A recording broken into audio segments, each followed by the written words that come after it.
Now, from the Signature Bank Studios, this is Chicago's Morning Answer with Dan Proft on AM 560. The Answer.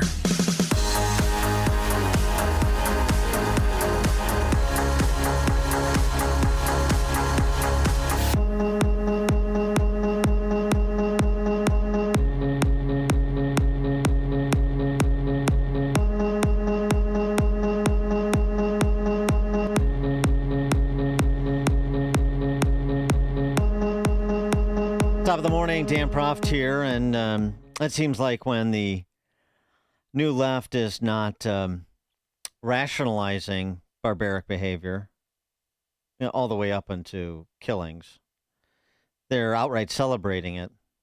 This was the topic in part of a recent piece at City Journal from our friend Theodore of Dalrymple about Luigi Mangione, but only Mangione, and also, frankly, Elias Rodriguez, who was the individual charged with killing those two employees outside the Israeli embassy who were attending a meeting at the Jewish Museum, using those two as case studies for this disturbing and perhaps increasingly prevalent attitude among the young when it comes to committing acts of violence. Well, let's get right to it with Theodore Dalrymple, because I also want to talk to him about that issue that we addressed earlier in the program, like how you deal with urban populations who have this sort of Foley 2.7 million in the case of Chicago, the shared psychosis by which, as that line from Department Q I mentioned, is applicable. And that is, when it comes to truth is what people can handle. Truth is what people have to believe is true. How even though it turns out not to be true, of course. How do you get to somebody that is in that state of sort of somewhere between rationalization and delusion? Theodore Dalrymple is a contributing editor, City Journal, senior fellow at the Manhattan Institute, and the author of many books, including Buried But Not Quite Dead, Forgotten Writers of Père Lachaise, and he joins us now. Theodore Dalrymple, thanks for joining us. Appreciate it. Thank you for asking me. Just to revisit the killing of American United Healthcare CEO Brian Thompson. You write about this in terms of the reaction, including at the University of Florida, where they had a Luigi Mangione lookalike contest not long after the murder. A bit ghoulish, to be sure. But you quote some of the people that participated in that, covered it for the local campus paper. You write, the importance of Gen Z of having fun, being amused, and turning a recent cold-blooded murder into a source of amusement is clear. That many people at the lookalike competition enjoyed themselves was considered a sufficient answer to any criticism. Fun is its own justification. The combination of moral earnestness and intellectual looseness is, though, particularly dangerous. What do you mean? The combination of moral earnestness and intellectual looseness that Luigi Mangione lookalike contest evinces is particularly dangerous. Explain. Well, when people are very convinced of a moral outlook, and willing to act on it or support it, but at the same time are frivolous and ignorant, these things when they go together, are extremely dangerous because, of course, it means that they're prepared to behave in any way they want.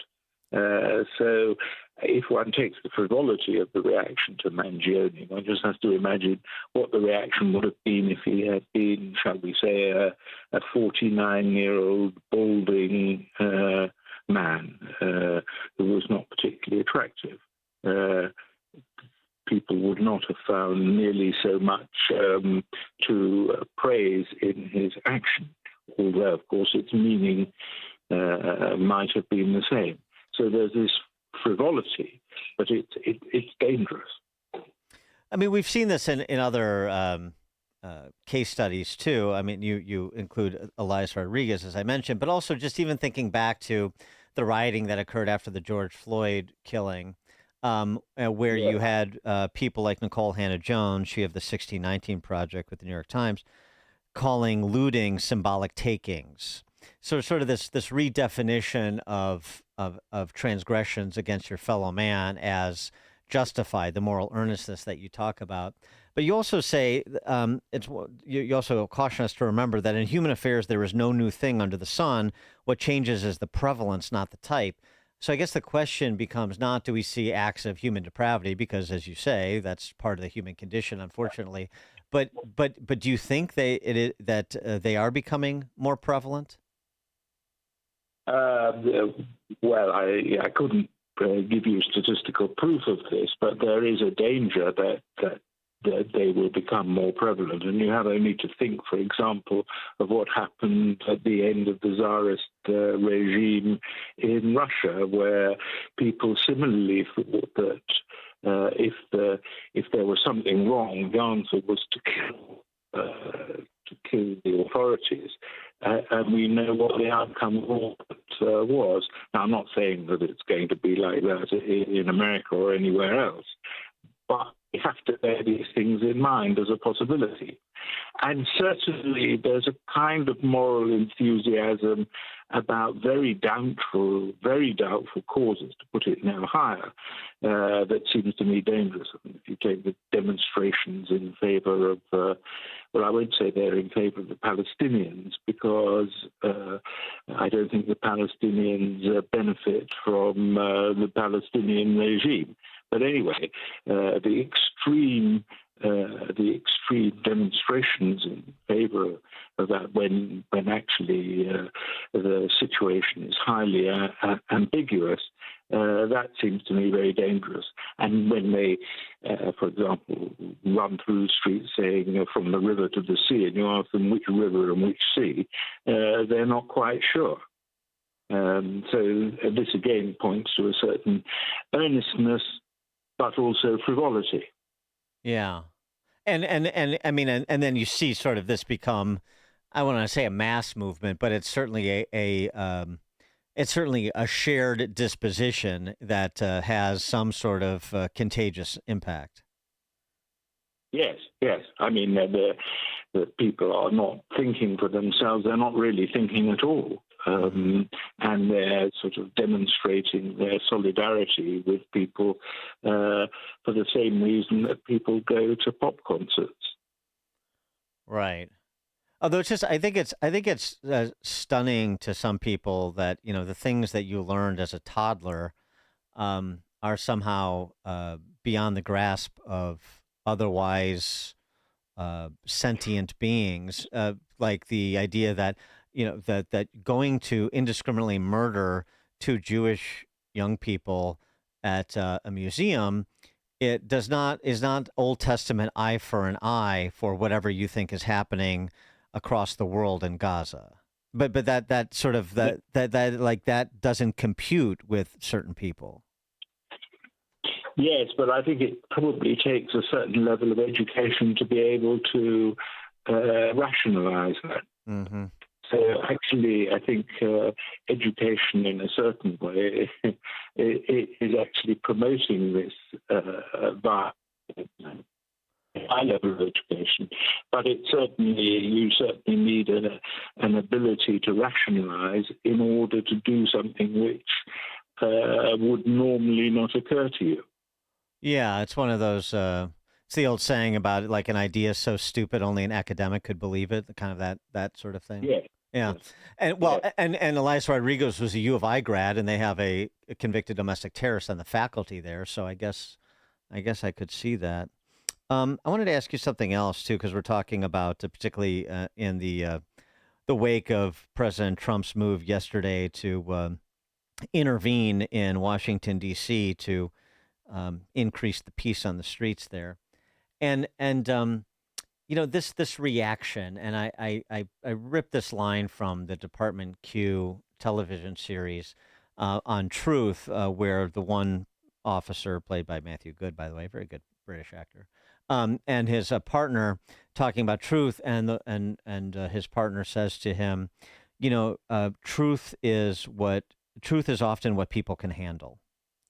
And it's one of those things that is mystifying about the mentality in big city America, as exemplified by some of the reaction in D.C., as exemplified on a daily basis by some of the reactions in Chicago, where they can't really bring themselves to confront a reality that they know exists, because to do that would be to sort of call their decision-making into question: political decision-making, financial, professional decision-making, where to live decision-making.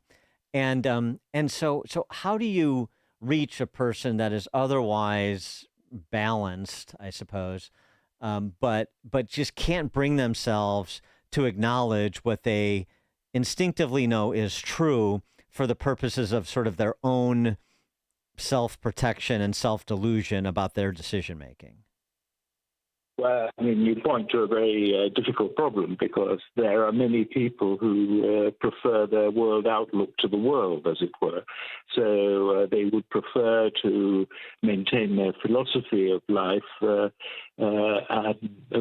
than confront truth. I don't think there's any easy way to that. All I can say is that individually, I haven't found that to be so much of a problem. I think with individuals, you can have a kind of Socratic dialogue. And I learned that in prison, where I could actually talk. Socratic dialogue is a very rather inflated way of putting it, but I could talk to prisoners and I think change their way of thinking about what they had done by dialogue. But of course, it's very difficult when you've got vested interest, very strong vested interests, in maintaining a particular worldview. So I have no other solution to suggest but to keep pegging away, and in the hope that reality will actually one day come to mug them, as it were. So it's sort of an access issue, in a sense. Yes, but I can't think of anything else to do but continue arguing against it as clearly as one can. Right. Go ahead. If you take, for example, crime in cities like Washington, it's often treated as if it were a benefit to the poor rather than one of the terrible disadvantages with which the poor have to put up. It's as if crime is a kind of social security for them. Well, this is obviously ridiculous and very demeaning to the poor, most of whom are not criminal. So, but one has to argue this all the time, constantly. And of course, it's rather boring to have to argue the same thing over and over again.